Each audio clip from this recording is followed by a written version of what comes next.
very good morning to you, Nigeria. Welcome. It's 99.3 Nigeria Info, and it's that time when we look at stories across the papers. This morning, we're doing this for the next 25 minutes, thereabout. And we're live on Facebook and YouTube, Nigeria Info 99.3. You can head over there, watch, leave your comments, tell us what you think about the headlines that catch your interest. I'm doing this with Gbolahan Olojede this morning. Good morning. Yeah, good morning, Wemimo. Welcome to the show. All right, let's tell you the WhatsApp number is also up. The number is 08095975805, 08095975805. You can join us on that number also. Most of the stories this morning are security based. The first stories we'll be looking at, I'll run you through those. I am Wemimo Adewuni.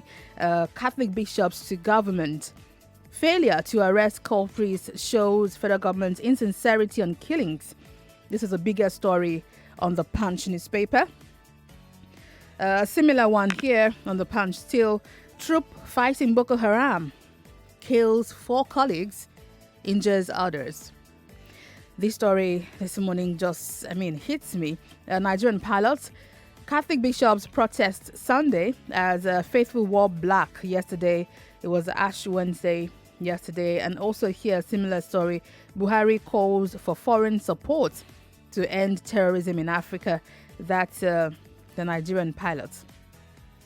Daily Sun, bigger story. Chibok under attack. ISWAP strikes community. Abduct civilian JTF boss. Others? Wow. Buhari orders military to rejig strategy. Black Wednesday, Catholic adorn black apparel to mourn insecurity. Knocks Onu Ngige. Others. Knocks as Onu Ngige. Others fail to comply because they're Catholics in public office. Bigger story also on the Vanguard. Insurgency, depressed soldier shoots 7. Kills himself. 4 dead, 3 others critically injured. We're investigating circumstances that led to incident, says the army. Says 5 soldiers were shot with 2 deaths. ISWAP attacks Chibok village, abducts head of civilian JTF and others. Chibok again? Buhari asks military to deal mercilessly with ISWAP. How have they been dealing with them before? Mercifully? Tension in Benue as herdsmen take over communities in 4 local government areas. Okay. Let's look at the Nation newspaper. Corporal kills 4 soldiers and himself in Borno, 2 others injured. That's a big one of the stories here on the Nation. Nigeria not doing enough to end insecurity, says France, from the Daily Trust. Well, the France bit, it's not of interest to me. We already know. We know by ourselves that we're not doing enough.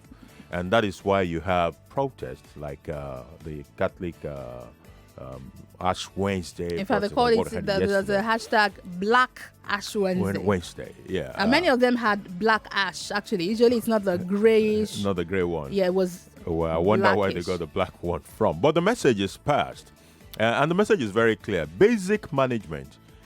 A behavior in an organization that you want more of it, what do? You reward it. So when that behavior is carried out, you reward it. A behavior that you want to stop, when it is carried out, you sanction it.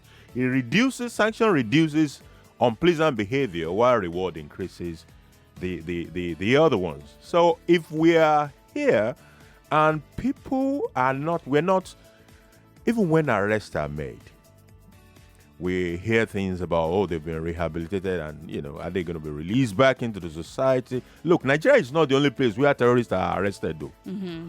And this issue of they've been rehabilitated and you want to let them loose into the society is something that we need to approach with caution. If you're telling me that, okay, I'm releasing them to the society because I have some implants in their bones so I can listen out to them wherever they are, it's a different story. We have implants in them. I'm just saying. You've been watching movies. I'm just saying. You've been watching movies. Otherwise, people have committed crimes. You arrested them. Then you say you are rehabilitating and releasing them back into the society. Is it meant to be the northern version of the rehabilitation of militants in the South? Is that how a nation works? I've asked that question before. It appears, it would seem like we're trying to create an agency like the Niger Delta. We have an agency like Niger Delta already yeah. in the north, which is the Northeast Development Commission. It's already there. But we need one for where again? We have more than enough, and it's a very serious matter. If there are criminal herdsmen, when they have committed crimes, and these people, we should be sure they got arrested and they get sanctioned. Look, these are things that in other countries that we like to be with, like you even have the police giving press conference because these people have committed some heinous crime, and the whole nation needs to, even the entire world, America will broadcast it to the entire world, and it is for a purpose. It is to send a message that when you commit crime, we will get you, we will arrest you, and we will punish you. Here, it doesn't go beyond the newspaper headlines. After a while, everything fizzles out. We don't get to know what happens to those. These things encourage continued behavior in this direction. Look at people who need rehabilitation. A soldier, obviously, who was in deep depression, killed 4 other soldiers, shot 7 actually, and then shot himself. And the army says they'll be investigating. Are we looking at the mental health of those who've been fighting these terrorists? Are we providing psychological help for them? Some of them actually need to withdraw for a while. And go get some help. A breather. You know. Even after they're taken off the war front, do we provide psychological help for them afterwards before just saying, okay, go home? After fighting for so long, just go home. I think there are structures within the system. For example, you have the army resettlement and rehabilitation, but whether those structures are working efficiently is another story entirely. So you have people, for obvious reasons, most of these soldiers have been at the war front for longer than they should be. When you have that kind of situation, there has to be attention to their mental health. Right. Otherwise, like we have seen, obviously, they become not just soldiers on the war front, but a risk even to their own colleagues, even to themselves. Yeah. What we have seen is a soldier killed colleagues and killed himself. So there was a mental health situation. We did not pick it. We did not know. No one knew. No one knew. No one knew. The question is, how many of such situations currently exist? Will a situation like this open a floodgate to people unleashing? So we have to pay careful attention to all these things. It's amazing how we keep degenerating further and further into the abyss every day as far as security is concerned.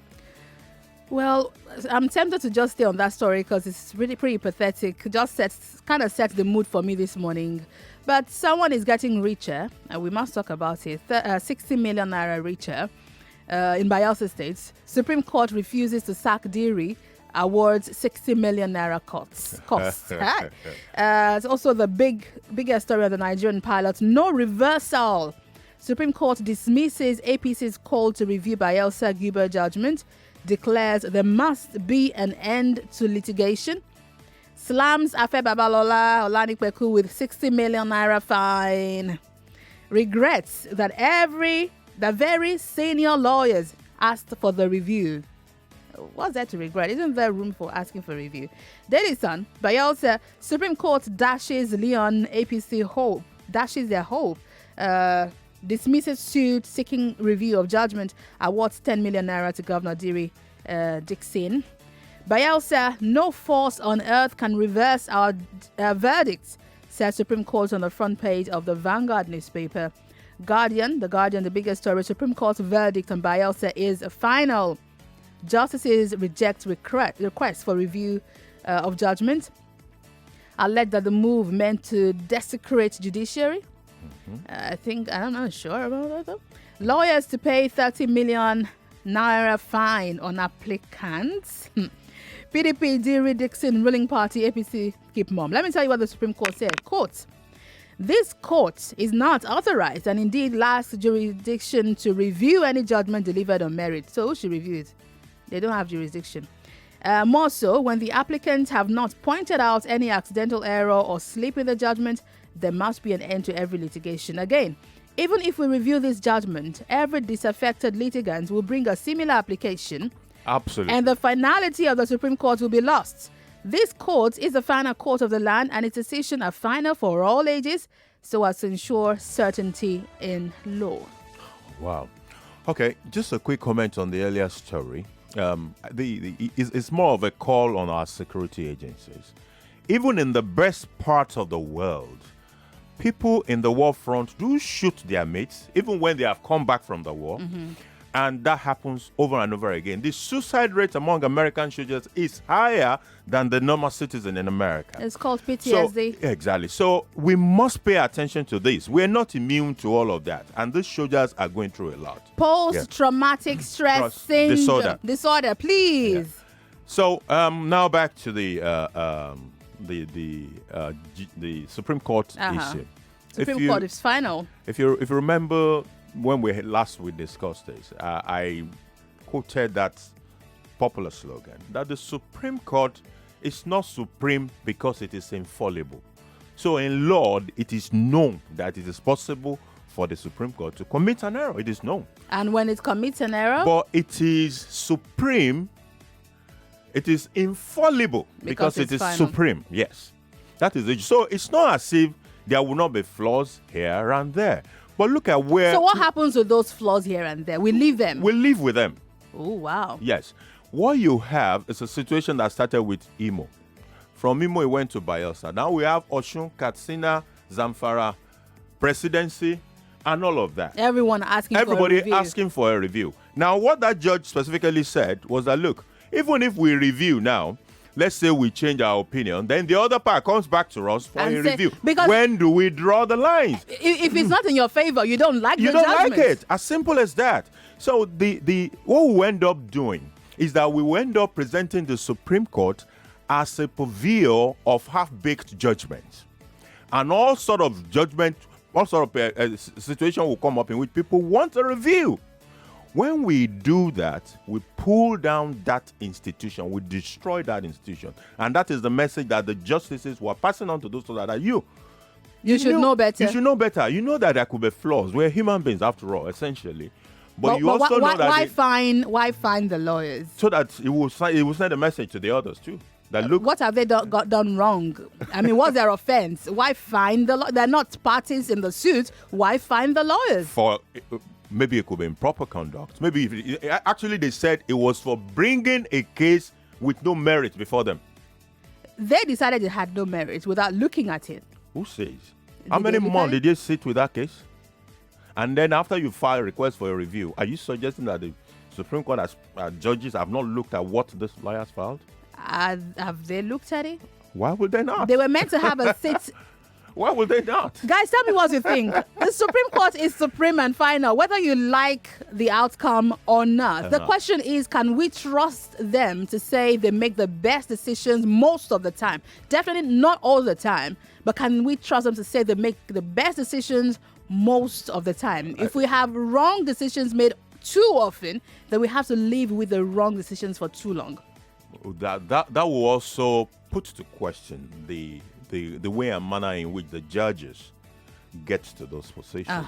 So if we have good judges and they've gone through our normal processes, we should not have many of those kind of cases. There will be one or two occasional issues. Some are even deliberate. Yeah. If you look at the Supreme Court case, in the case of Bush and Al Gore, it wasn't as if the Supreme Court did not know that the events in Florida were not that clear. But there was a bigger institution to protect. That was democracy. Simple. I wish it was that simple. But someone is 60 million naira richer. They can even sort that out. Yeah, I'm sure they can sort that out. I hope so. Let's talk about health. Coronavirus. Chinese quarantine in Lagos. Well, updates on that on the news at 6 this morning. We told you there is no coronavirus in Lagos, so please rest. The Chinese fellow was quarantined, tested. The test came out negative. From China, right? And he reported himself was feverish and all. But the test is negative, so you can rest. Yeah, that's good. Yeah. But coronavirus is bigger than any war that is raging right now. The way it is spreading. Isn't that all over why the the EFCC chairman insists that the coronavirus is caused by corruption? He re-emphasized it yesterday and said, "I know what I'm saying." There's some people with corrupt. I watched that video. He said they have a corrupt mind, so they create. Honestly, I don't know what Mago is talking about. But we have a very severe matter.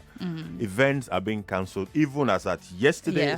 Yeah. Today, some more events will be cancelled. Right. All these events have monetary implications. Yeah. You have a situation in which stock exchanges across the world have been sliding consistently over the past how many days of trading. So it's a global phenomenon with potential negative implication for economies, not just in those places, No. but even my head is. I'm thinking. Maybe Mago could be right. Maybe. Don't mind me. Don't mind. Never mind. Bring out your conspiracy theories. Conspiracy. Maybe somebody somewhere, or some people somewhere are playing. They're playing us. Actually, viruses are cultivated. We know that. Not all viruses, but there are some viruses. There have been conspiracy theories about the origin of the virus. There was some virus cultivated somewhere that's mistakenly blah, blah, blah, blah, blah. Could this be deliberate at all?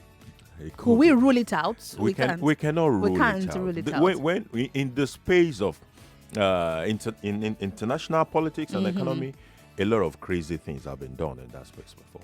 Yeah. So it's not as if you can never rule out anything. But bottom line, let's shield our country as much as possible. And let's watch out, build shield against possible economic consequences. Let's tell you what might give us economic consequences. Same with health. Nigeria has highest TB infection cases in Africa. That's coming from the WHO. I think Nigeria in Africa, maybe India in the world or something like that. That's also another sad TB commentary. Tuberculosis, for those who don't know what TB is. Yeah, TB is tuberculosis. We are huge as a country, and we have not been paying much attention to that healthcare space as we should. This is a public health issue, TB of that magnitude, being the leader. At least we're a leader in something. That's so not nice. I don't like that kind of leadership. But anyway, the call is for more attention to health. We can't pay more attention if we're not providing better housing, better sanitation. You have people cramped in small places, living in small rooms, and you're looking to stop TB. How does it spread? It's the budget. Where I was going is actually the budget. We've seen how our priorities are not that right in a lot of times. We'll rather do a 37 billion naira renovation for NAS than look at possibilities of curbing issues like this TB quantum of. Imagine that we are leading in TB in Africa. It's not a point you want to hear. That's something to be proud of. It's not something to be proud of. Time is skipping really fast. Let me run you through this story that caused quite a conversation on the chit chat today. Okay. Yesterday and today, actually. 2 days back to back. The story must really be big. And it's on power. Discos tackle minister over power supply chains. TCN not capable of transmitting 7,000 megawatts. That's the story on The Nation. And this is more direct on the Vanguard. No subsidy from federal government since privatization, says Discos. And there's a story we've been following also, NERC, saying that we're removing estimated billing. Yesterday was in the news across the papers. I'm still trying to find all those journalists that wrote all those stories. So right now we're saying if you don't have a meter, you shouldn't pay more than 1,000 naira 800. Yesterday, we're all happy here. And then today, NERC, yesterday said, no, we didn't say that. We're saying that they would tell the discos to look around the area, those who have meters, find the average they use. Then you shouldn't pay more than that average. What confusion is that? It's ridiculous. And my call will be to the leadership of that ministry. There are a whole lot of things that are not going on right as far as I'm concerned. Look at even the message from the minister saying, the discos are the devil in all of this. But at the same time, he went ahead to say 13,000 megawatts is generated. Transmission is only 7,000. So- Is that disco? Right. And you're not talking to... And even the 7,000, there are people who are doubting the figures that even that 7,000, the transmission cannot carry it. It can't do 7,000. So the problem is across the entire system, and blaming it on just one party who, incidentally, I learned that the government owes a whole lot of money as well. But the government insists that they've been giving subsidy to discos. Discos What say kind of- there have been no subsidy. So The subsidy I'm aware of is the subsidy on the tariff in itself. And you can't say that is all about the that you discos. then calculate it and say, oh, we've been giving So you... it's that subsidy on the tariff is a subsidy to the people.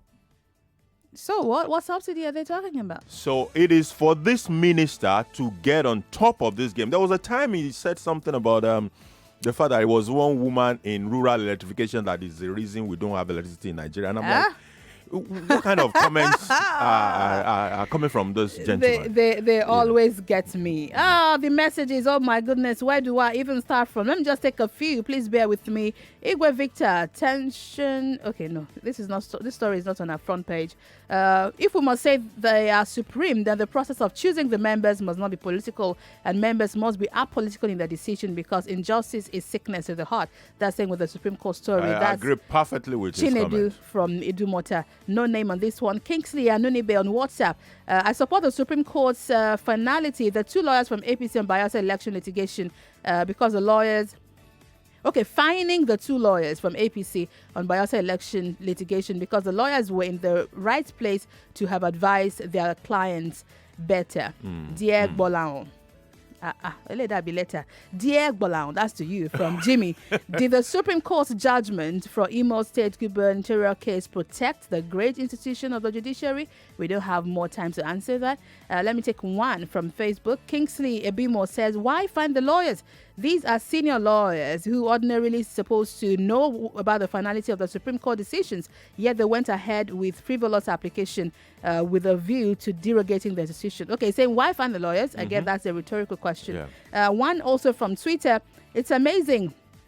Okay, I can't find that anymore. Joy forever. Depression is settling in. Our system is killing all of us. Most of these soldiers are overworked. I read of a man that said he came from Bono and cannot operate ATM or internet again.